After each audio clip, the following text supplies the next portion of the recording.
That's a fair. That's fair. Oh no, I'm Klaus. You can be Klaus? Yeah, man, you can't. You better nail that. You better nail that last. Yo, Klaus only has one line though. Klaus only has one line. I gave you Klaus. Good. I took Klaus. Okay, you get Klaus. You get Klaus. Okay, you are Stan, Jeff, Roger. You got a heavy hitter. You got lucky this time. Why can't we just jump back? You got all the good characters.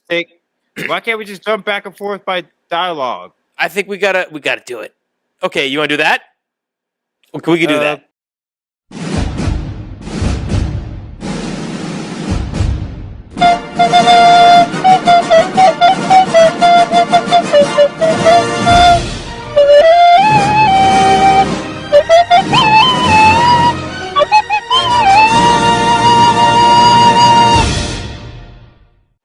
Stan is having a best day. The windows are down. The sun is shining. He's tapping the street wheel and listening to his radio DJs. Benetta and Jessica chat between songs. Benetta, I hoped you liked those hamburgers I made. I sure did, Bettina. That's good, Jessica, because we're getting reports about local meat shortage. Stan hits his brakes. He plows his car to CIA profile. Bullock is having a picnic near the flagpole with two goats, Toodles and Amanda Jr. The goats are wearing CIA flak jackets and sunglasses, and Bullock is reaching into his picnic basket. Ooh! Look at that! What have you got here? For the aged, you Toodles, it's your favorite.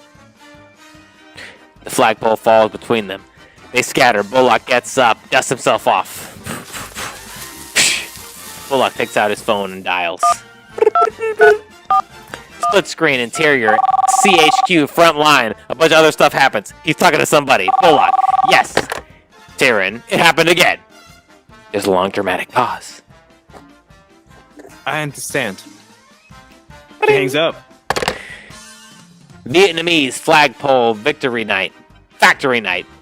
We shall see a large machinery, a big picture of Stan. There are letters under a picture in Vietnamese. They say thank you, Stan Smith. There's also an encounter under Stan's picture that reads 257. Well, commercially, roll large red button. Other stuff happens, and then we're into a Vietnamese flagpole. Same time, Tien emerges from the officer. Some other shit happens. Tien in Vietnamese says some stuff. What's up? She walks away. Workers grumble. Not today, my friends. Where are you? They need another one. Where are you? I'm right there behind you. Interior Vietnamese flagpole factory. Tien emerges from our office. The workers gasp out around her. She walks with the big red button. Tien reaches in the pocket, then it stops. No, not today, my friends. In Vietnamese. Okay, fireworks are going off outside. Workers are hugging and dancing, kissing an old man. They're kissing an old man. Looking on in approval. His tears in his eyes. Old man, go for it.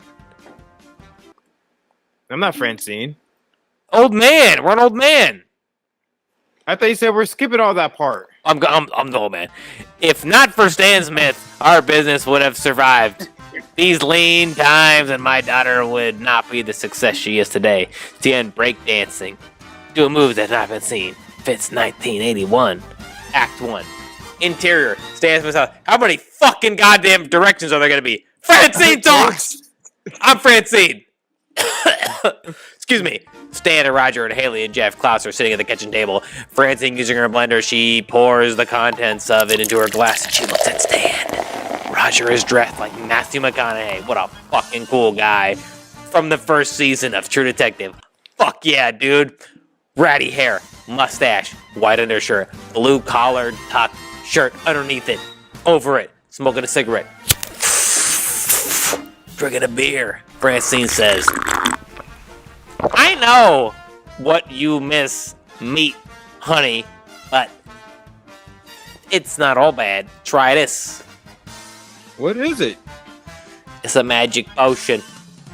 Is it the same one you got from that winch? No, it's much better. I don't know. The other potion looked kind of cool. What's this one do? Francine whispers into his Stan's ear. Rock hard. Ooh, like a diamond, you say. Stan drinks it all in one gulp. He and Francine run up the stairs. Jeff. Is there really a shortage here, bro? Nah, Mom came into some money recently and is buying up all the meat. You should see the attic with all those phrases. It's colder than a witch's ain't it, you know? Why though? Too much meat gives you performance issues. You mean like meat? You mean like on a test? No, I mean, down there. Oh, I get it. Do you, Jeff? Do you? Haley, lay off Roger. What? It's not my fault you married Buckminster Philly over there. Here. Well, at least I don't look creepy today. Roger is hurt and he stands and shouts. I don't look creepy. You look iconic. He runs away crying. Interior, Stan Smith and Francine's bedroom day. Stan and Francine are in a bed, they looking like they've both been rocked. Oh, yeah. Francine. See, beet juice. Now, you think of how much fun we can have without meat in our diet. Well, there's still going to be some meat in your diet. You know what I'm trying to say. They snicker. Well, there's still going to be some meat in your diet. Damn it!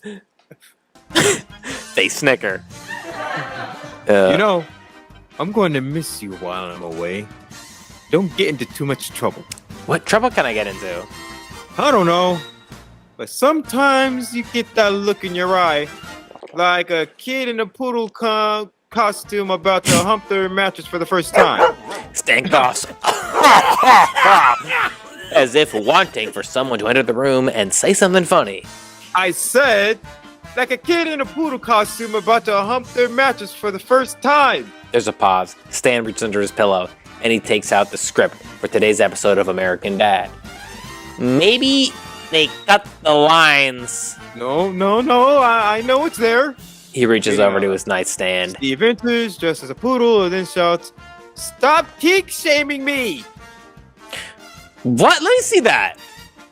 They read script together. Yeah, there it is. I wonder where Steve is. We pull back to reveal Steve's bedroom on a soundstage. A disserviewer crew of women look on, directing is a Greek Indian woman, purple glasses, named Swampa. Swampna! Where's Steve? He refuses to leave his trailer. trailer. Steve Interior. God damn it with the fucking exposition. You know, I just can't take it anymore, India. I won't. I'm a Shakespearean actor, you know, and I don't want to participate in this raunchy, filthy theme. I think out of your children, Stephen. Our beautiful children. Stephen Smith Jr., Stephen Smith III, Stephen Smith IV, and Monique. Sweet baby Monique. Steve split down the weights, he sighs. You got to do it, Stephen. I didn't marry a quitter. I can't have a quitter raise our children. Nothing in this world. Steve stands. He takes India in his arms and sweeps her off of her feet. I know. Sweetness. You're right. If not for our children, they do it for me, baby. I will. For love. He opens the trailer door and walks into the seat with India holding her hand. Well, it's about time. Let me just go ahead and get into character. They're make her run their hair and do his stuff and da-da-da and Steve. Okay, ready. His voice is way too deep. No, wait. His throat clear. Steve, ready. Swamp Man stands his hand for the poodle outfit. Swamp Man. Great, put this on. A bunch of shit happens. They're inside Steve and Haley's bedroom. Next scene. Haley. In the future, we're all going to be eating seaweed anyways, so, of climate change, so not meat anymore, so whatever. Haley continued. The downside, some other shit happens. She fucking fucks off, and Jeff says, How much stuff do you have in there? It was a lot. I had like the 1998 Blockbuster World Video Game Champion that year. He had to score 999,000 points to Tetris to win the few lines as possible. I killed that shit, yo. Jeff and Haley, fucking, they're chilling, and other shit happens. Haley says, "Yo, you ever see my magic wand, Jeff?" The one you got from Amazon, or the one you got from that witch? The witch, you know the one. Where do you keep it usually? Same drawer as the supplementals. I wonder where it went. Interior, outside Haley's room. Roger approaches Haley's bedroom. Haley thinks I look creepy, but I just wanted to remain resemblance about the first season of True Detective, because the only great season of True Detective in television I ever produced was the first season. I'll show her. Roger enters the room, tossing a pill out of his baubles as he does. Roger, drug supplements and drugs, yeah. Roger pulls out some stuff. He does some things with some drugs. Next scene. Haley's ripping off her room apart, and she says to Jeff, Don't worry, babe. I'll get you a new one. You don't have to. They're expensive. Well, how expensive can they be? They're like $1,200. Jeff slowly backs out of the room. Some other stuff happens. Jeff's doing something, and no one gives a fuck about that. And Jeff POV as he goes down the stairs into the kitchen. He looks around with a glass of water, the cabinets, but he has no luck. All the cups are in the sink, and they're dirty, and he has too lazy to wash them. Jeff picks up Klaus in his fishbowl off the kitchen table. Jeff's POV, he brings it into Haley's room. Jeff spills all the water into his mouth. He sips it in Klaus as well. Jeff does a spit take that drenches Haley. Klaus also comes flying out of Jeff's mouth, smacks Haley right in the face. Boom! He lays her on the carpet, and Klaus says, You know I poop in that water, right? Right? You know I poop in that water, right? Yeah. Right? Fuck Klaus. You know I do put that butter, right? Yeah,